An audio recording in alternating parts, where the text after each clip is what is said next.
உங்களுக்கு தெரியுமா? ஸ்மோக்கிங் பண்றத விட எது ரொம்ப டேஞ்சரஸ்ன்னு? அது நீங்க யூஸ் பண்ற சுகர் தான். நம்ப முடியலல்ல? பட் அதுதான் உண்மை. இப்ப இருக்கிற சொசைட்டி பீப்பிள் சின்னவங்கல இருந்து பெரியவங்க வர, மார்னிங் எந்திச்சதுல இருந்து நைட் அவங்க தூங்குற வரைக்கும், அவங்களோட ஃபுட் எல்லாமே பாத்தீங்கன்னா, சுகர பேஸ் பண்ணியே இருக்கு. அப்படி இருக்கிறது தப்பான்னு கேட்டா, ரொம்பவே தப்பு. எக்ஸாம்பிள் ஸ்மோக்கிங், ட்ரிங்கிங் மாரியே சுகருமே ஒரு அடிக்ஷன் தான்.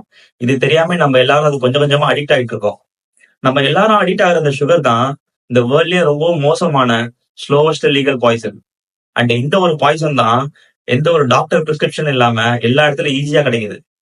நீங்க ஒரு ஒரு தடவையும் இந்த பாய்சனான சுகர் யூஸ் பண்ணும்போது உங்களோட பிரெயின் வந்து நீங்க ஒரு ட்ரக்கை யூஸ் பண்ற மாதிரி அதை ரியாக்ட் பண்ணும். லிட்ரலி நீங்க கொக்கைன் யூஸ் பண்ணா உங்க பாடியில எப்படி ஒரு லைட் அப் வருமோ, சேம் நீங்க சுகர் யூஸ் பண்ணும் போதும் வரும். அதனாலதான் ஒரு ஒரு தடவை நீங்க ஒரு பிஸ்கெட் சாப்பிடணும்னு நினைக்கும் போது உங்களை அந்த ஒரு பிஸ்கெட்டோட நிறுத்தாம உங்களை 5ல இருந்து 10 பிஸ்கெட் வரைக்கும் சாப்பிட வைக்கிறது. நீங்க குடிக்கிற அந்த ஒரு சோடா 3 சோடாவா மாறுது. ஃபர்ஸ்ட் நான் கம்மியா சாப்பிடுவேன், இப்ப நான் அதிகமா சாப்பிடுறேன் அப்படின்னு நினைக்கிறது உங்களோட வில் பவர் இல்ல. இதுதான் இந்த ஸ்லோவஸ்ட் பாய்சனுக்கு பின்னாடி இருக்கிற கெமிஸ்ட்ரி. நீங்க அளவுக்கு அதிகமா சுகர் எடுத்தீங்கன்னா inflammation, obesity, type 2 diabetes, heart disease and even டிப்ரெஷன்ல கூட உங்களை கொண்டு போய் விட்டுரும். இந்த பாய்சன் உங்க உடம்ப மட்டும் கெடுக்கல, உங்க எனர்ஜி, உங்க ஃபோக்கஸ் அண்ட் உங்க மோட்டிவேஷனையும் சேர்த்து கில் பண்ணுது. Okay, now imagine this. ஒரு மேன் டெய்லியும் ரொம்பவும் லேசியா உங்க பெட்ல இருந்து எந்திரிக்கிறான். எந்திரிச்சிட்டு மார்னிங் பிரேக்ஃபாஸ்ட் ஸ்கிப் பண்ணிட்டு ஒரு 11 மணிக்கு ஒரு காஃபி அண்ட் ஒரு பாக்கெட் பிஸ்கெட் சாப்பிடுறது. ஆஃப்டர்நூன் ஃபுல்லா ரைஸ் சாப்பிட்டு தூங்கிடுறது. தூங்கி ஈவினிங் எந்திச்சு அகைன் காஃபி, பிஸ்கெட், பப்ஸ், போண்டான்னு சாப்பிடுறது. அண்ட் நைட்டு ஃபுல்லா போனை பார்த்துட்டு கேக்கு, சிப்ஸ்ன்னு சாப்பிடுறது. இவ்வளோத்தையும் பண்ணிட்டு எனக்கு வெயிட் லூஸ் ஆக மாட்டுது, எனக்கு ஃபோக்கஸா இருக்க முடியல, எனக்கு ஒரு மோட்டிவேஷனே இல்லைன்னு சொல்லிட்டு ஃபீல் பண்ண வேண்டியது.